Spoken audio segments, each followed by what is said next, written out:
Jockey plain machine, model হচ্ছে DDL900C। এটা আমরা রিসেট দেবো আর কি। পাওয়ার অফ আছে, এখন আমরা অন করলাম, অন হয়েছে। এখন ডিসপ্লেতে যাবো আমরা। এটা হচ্ছে আমাদের আনলক এবং লক আছে। আমরা আনলক থাকা অবস্থায় আমরা ফ্যাক্টরি রিসেট দেবো আর কি।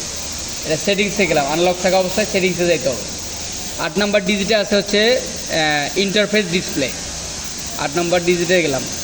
এরপর হচ্ছে U272 যেতে হবে রিসেট ফ্যাক্টরিতে। তারপর ইন্টার বাটনে চাপ দিব।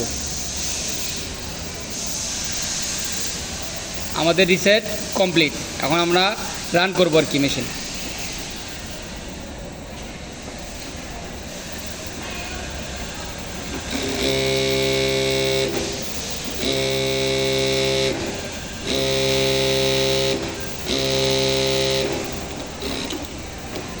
ডান।